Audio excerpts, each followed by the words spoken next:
Palavras que respiram.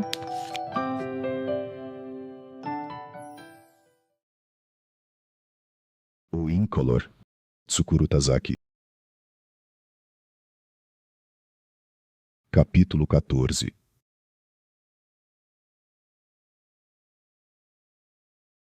Quando desceu no aeroporto de Helsinki, a primeira coisa que Tsukuru fez foi trocar ienes por euros na casa de câmbio e, encontrando uma loja de telefonia celular, comprou um aparelho pré-pago cujo manuseio lhe pareceu dos mais fáceis. Depois, dirigiu-se ao ponto de táxi com a bolsa a tiracolo. Entrou em um Mercedes-Benz antigo e informou ao motorista o nome do hotel. Ao sair do aeroporto e pegar a autoestrada, viu passar rapidamente pela janela uma floresta de um verde profundo e anúncios em finlandês, mas não teve a real sensação de estar no exterior, apesar de aquela ser sua primeira viagem internacional.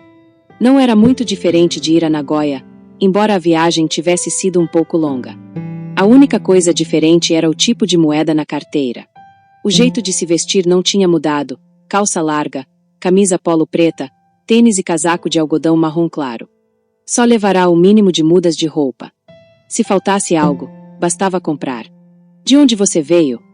Perguntou em inglês o motorista de meia-idade com barba cheia, olhando o rosto dele no espelho. Do Japão, Tsukuru respondeu. Apesar de vir de longe, você trouxe pouca bagagem. Não gosto de carregar peso. O motorista riu.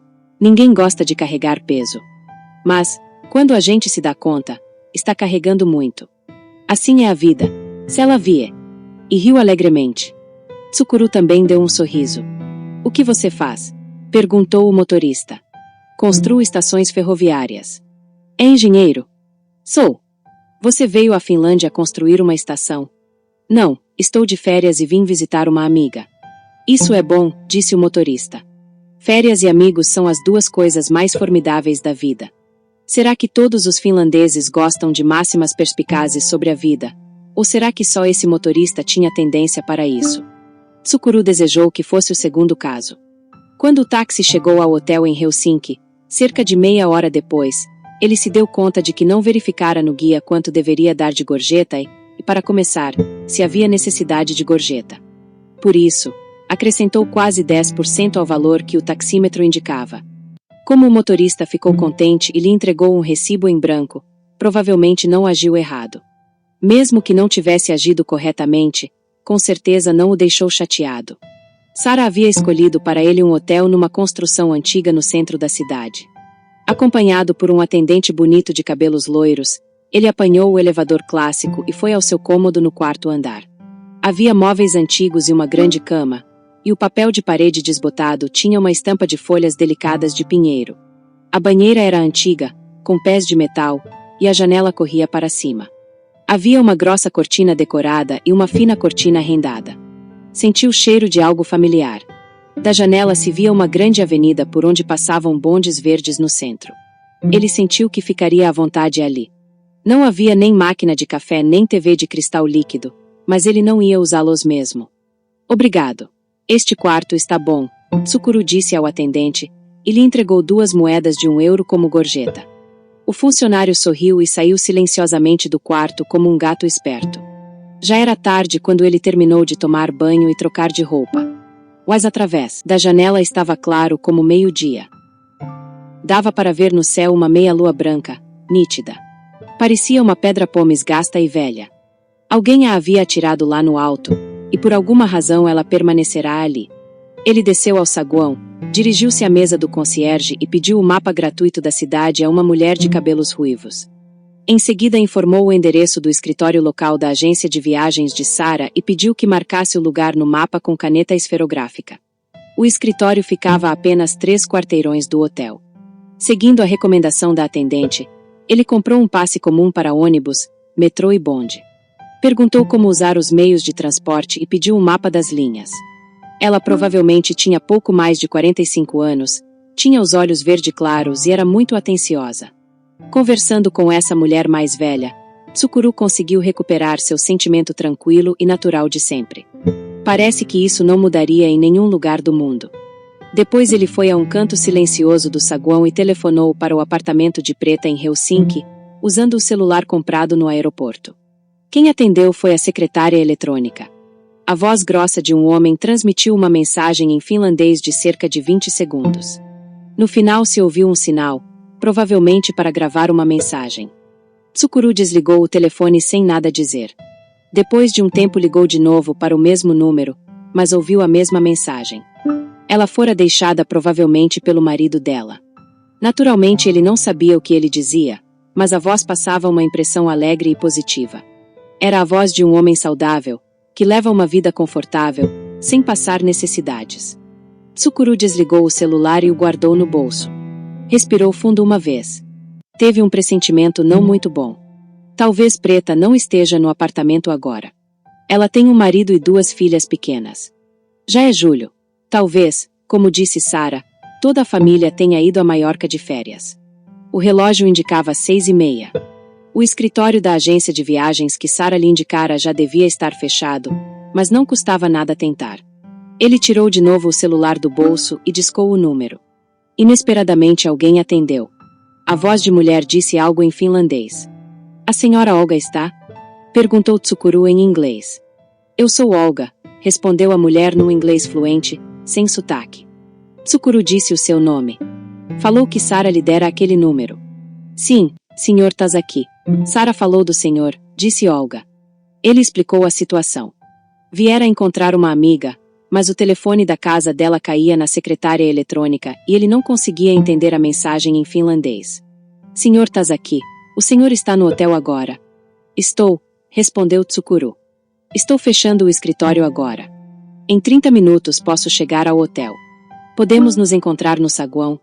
Olga era uma moça loira que vestia jeans apertados e uma camiseta branca de manga comprida. Provavelmente tinha pouco mais de 25 anos. Mídia cerca de 1,70 m e seu rosto era rechonchudo, com uma coloração saudável. Dava a impressão de vir de uma família próspera de agricultores e de ter crescido junto com um bando de gansos barulhentos. Usava os cabelos presos e no ombro carregava uma bolsa preta de verniz. Entrou no hotel em passos largos e postura reta, como uma entregadora de correspondências. Os dois se cumprimentaram com um aperto de mão e se sentaram no grande sofá no meio do saguão. Sara havia visitado Helsinki algumas vezes, e nessas ocasiões costumava trabalhar com Olga. Parecia que ela sentia simpatia por Sara, considerando-a mais que uma parceira de negócios. Faz tempo que não vejo Sara. Ela está bem? Perguntou Olga. Está bem. Parece que está muito ocupada com o trabalho, e está sempre viajando para lá e para cá, respondeu Tsukuru. Ela disse no telefone que você é um amigo particular e próximo. Um amigo particular e próximo, repetiu ele, mentalmente. Gostaria de ajudá-lo no que for possível. Pode me pedir qualquer coisa? Disse Olga sorridente, olhando no fundo dos olhos dele. Obrigado. Ele tinha a impressão de estar sendo avaliado se merecia ou não ser o namorado de Sara. Seria bom se conseguisse nota suficiente para ser aprovado, ele pensou. Deixe eu ouvir a mensagem da secretária eletrônica, falou Olga.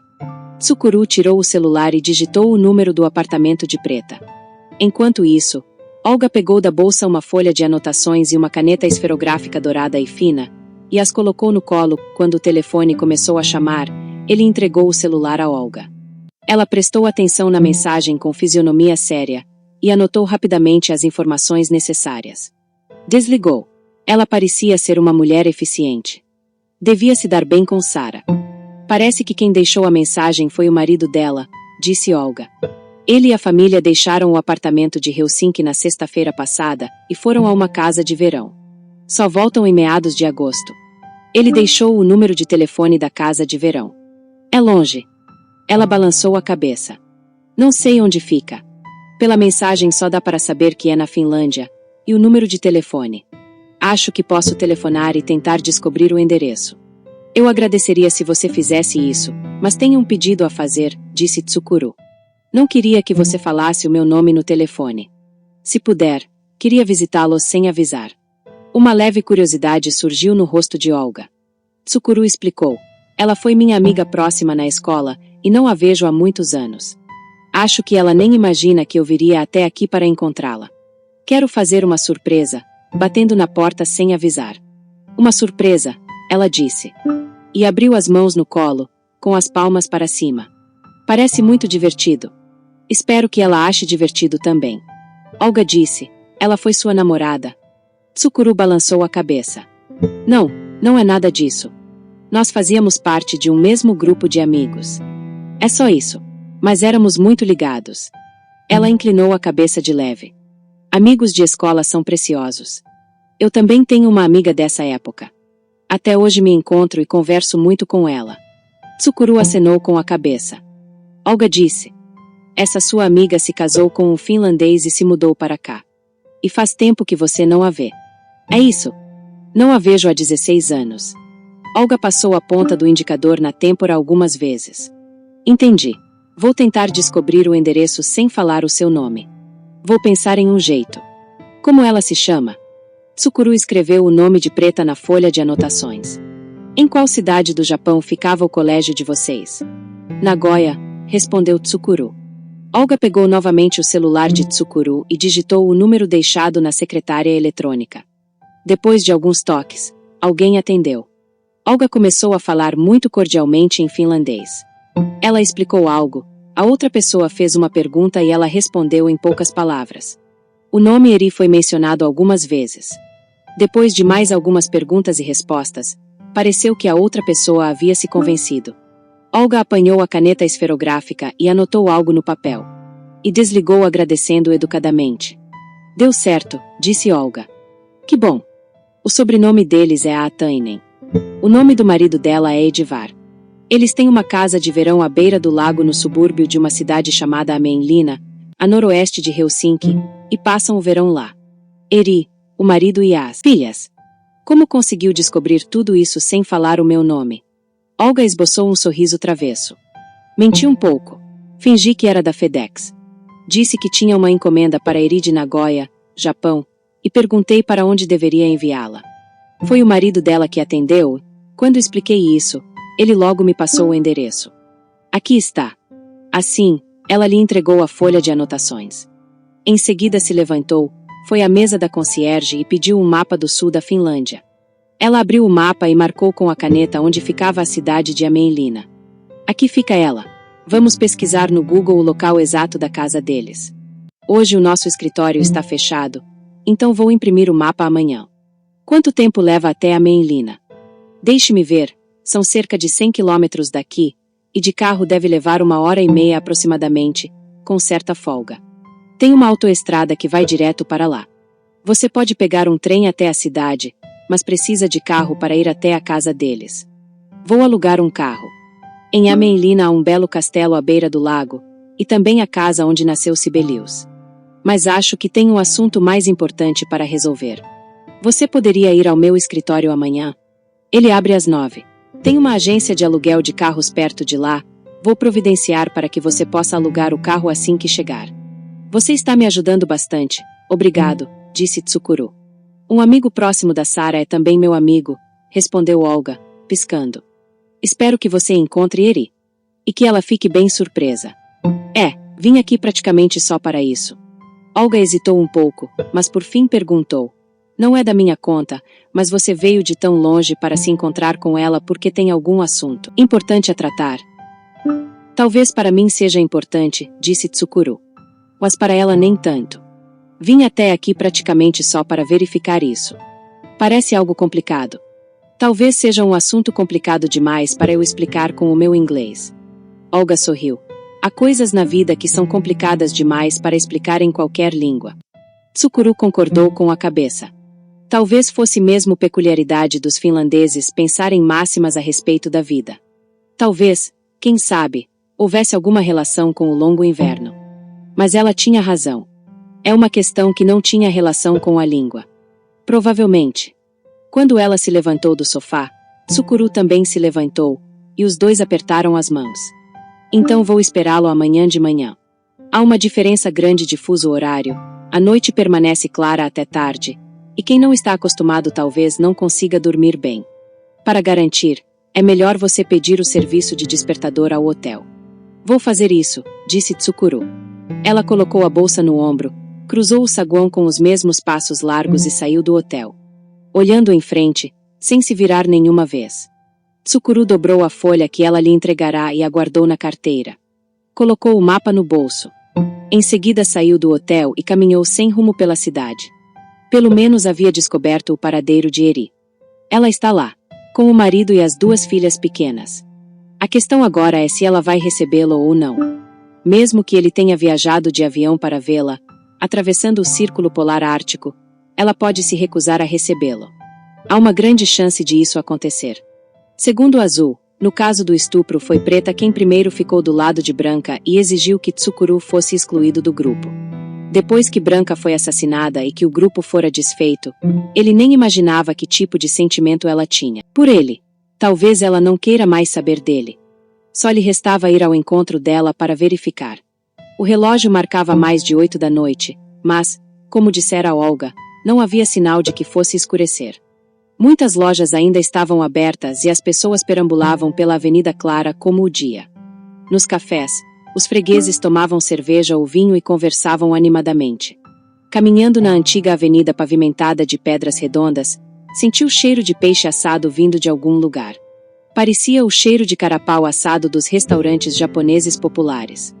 Tsukuru sentiu fome e entrou em uma rua lateral estreita, como se seguisse o cheiro, mas não conseguiu identificar de onde ele vinha. Depois de ir e voltar na avenida algumas vezes, o cheiro diminuiu e desapareceu. Como não estava muito afim de pensar em onde jantar, ele entrou em uma pizzaria, sentou-se à mesa do lado de fora e pediu chá gelado e pizza margherita. Podia ouvir o riso de Sara bem perto dos seus ouvidos. Você pegou um avião e foi até a Finlândia só para comer pizza margherita. Ela diria, achando graça. Mas a pizza era saborosa e superou as suas expectativas. A massa era fina, crocante e tinha um aroma delicioso de tostado. Devia ter sido assada num genuíno forno a lenha. Aquela pizzaria despretensiosa estava praticamente lotada de famílias e casais jovens. Havia um grupo de estudantes também. Todos estavam com um copo de cerveja ou uma taça de vinho na mão. Muitos fumavam sem reservas. Olhando ao redor, Tsukuru notou que só ele tomava chá gelado e comia pizza, calado, sozinho. As pessoas conversavam animadamente em voz alta, e toda a conversa que ouvia era em finlandês. Todos pareciam ser locais. Foi só então que ele se deu conta, finalmente, de que estava em um país estrangeiro, bem longe do Japão. Geralmente, em qualquer lugar, ele estava sempre sozinho quando comia. Por isso a situação não o incomodava muito. Mas lá ele não estava simplesmente sozinho. Estava sozinho no duplo sentido. Era um estrangeiro, e todas as pessoas à sua volta conversavam em uma língua que ele não compreendia. Era um tipo de solidão diferente da que costumava sentir no Japão. Não é tão mal assim, pensou Tsukuru. Ser sozinho em duplo sentido talvez resulte em uma negação dupla da solidão. Ou seja, o fato de ele, que era estrangeiro, estar isolado ali, fazia todo o sentido. Não era de surpreender. Assim pensando, ele se sentiu tranquilo. Estou realmente no lugar certo. Ergueu a mão para chamar o garçom e pediu vinho tinto. Pouco depois de a taça de vinho chegar à mesa, um velho tocador de acordeão com chapéu panamá e colete desgastado se aproximou, acompanhado de um cão de orelhas pontudas. Com as mãos habilidosas, prendeu a corda do cão ao poste de luz, como quem prende um cavalo, e, de pé, encostado no poste, começou a tocar músicas tradicionais escandinavas. Tocava de modo experiente. Algumas pessoas começaram a cantar acompanhando o acordeão. Atendendo a pedidos, tocou a seguir uma versão em finlandês de Don't Te Be Cruel, de Elvis Presley. O cão preto e magro permaneceu sentado, indiferente, observando em silêncio um ponto no ar como se lembrasse de algo. Nem sequer mexia as orelhas. Há coisas na vida que são complicadas demais para explicar em qualquer língua, dissera Olga. Ela tem razão, pensou Tsukuru, tomando o vinho. Não só explicar a outras pessoas, é complicado demais explicar a si mesmo. Se tentar forçar a explicação, acabará mentindo em algum ponto. De qualquer forma, amanhã muitas coisas devem ficar mais claras. Basta esperar. Se não forem esclarecidas, está tudo bem, também. Não tem jeito. O incolor Tsukuru Tazaki continuará levando sua vida sem cor. Não vai incomodar ninguém vivendo assim. Ele pensou em Sara. Pensou no vestido verde hortelã dela, no riso alegre e no homem de meia-idade com quem ela andava de mãos dadas. Mas esses pensamentos também não o levaram a lugar nenhum. O coração das pessoas é um pássaro noturno, Permanece esperando algo silenciosamente. Quando chega a hora, alça voo seguindo na sua direção. Ele fechou os olhos e prestou atenção no som do acordeão. A melodia simples chegava aos ouvidos dele atravessando as vozes animadas das pessoas, como a sirene de nevoeiro abafada pelo barulho do mar. Tsukuru tomou só metade do vinho e se levantou, deixando algumas notas e moedas. Depositou €1 no chapéu diante do tocador de acordeão e, como faziam os outros, afagou a cabeça do cão preso no poste de luz quando passou por ele. Mesmo assim o animal não se mexeu, como se fingisse ser um ornamento. Em seguida, ele andou devagar na direção do hotel. No caminho parou em um quiosque e comprou água mineral e um mapa mais detalhado da região sul da Finlândia. No parque no meio da avenida principal havia várias mesas de pedra com o desenho de tabuleiros de xadrez, e as pessoas jogavam com as próprias peças. Eram todos homens, a maioria mais velha. Ao contrário dos fregueses da pizzaria, eles eram muito calados. As pessoas que assistiam às partidas estavam igualmente quietas. As considerações cuidadosas necessitam de um profundo silêncio. Muitos dos que caminhavam pela rua levavam seus cães. Os cães também estavam quietos. Andando na avenida, ele sentia de vez em quando o cheiro de peixe assado e de kebab carregados pelo vento. Já eram quase 9 da noite, mas a floricultura ainda estava aberta, e flores de verão de diversas cores estavam expostas. Como se tivessem esquecido o que era a noite. Na recepção do hotel, pediu para ser acordado às 7 da manhã. E perguntou, lembrando-se de súbito, tem alguma piscina aqui perto? O funcionário franziu a testa de leve, pensou um momento e balançou negativamente a cabeça, de forma educada. Como se pedisse desculpas por uma falha em sua história nacional. Sinto muito, mas não há piscina alguma aqui perto. Ele voltou ao quarto, fechou bem a espessa cortina para bloquear a luz externa, despiu-se e subiu na cama. Mesmo assim, a luz penetrava sorrateiramente, como uma lembrança antiga que não podia ser apagada facilmente. Olhando o teto do quarto vagamente iluminado, teve uma estranha sensação ao pensar que ele, prestes a visitar a Preta, não estava em Nagoya, mas em Helsinki. A claridade peculiar da noite escandinava proporcionava um tremor curioso em seu coração. O corpo desejava o sono, mas a cabeça queria ficar mais tempo desperta. Em seguida ele pensou em Branca. Fazia tempo que não sonhava com ela. Antigamente tinha muitos sonhos em que ela aparecia. Geralmente eram sonhos eróticos, e ele estava intensamente dentro dela. Quando acordava, era tomado por sentimentos complexos enquanto lavava na pia sua cueca suja de sangue. Era uma sensação estranha, na qual se misturavam um pouco de culpa e de desejo. Era provavelmente um sentimento especial. Era uma sensação estranha, na qual se misturavam um pouco de culpa e de desejo. Era provavelmente um sentimento especial, que só nascia em um lugar escuro e desconhecido, onde a realidade e a irrealidade se fundiam em segredo. Curiosamente ele sentiu saudades dessa sensação. Não importava o tipo de sonho, nem o tipo de sentimento que o dominaria, ele queria sonhar de novo com Branca. Até que ele finalmente adormeceu, mas não sonhou. Continua.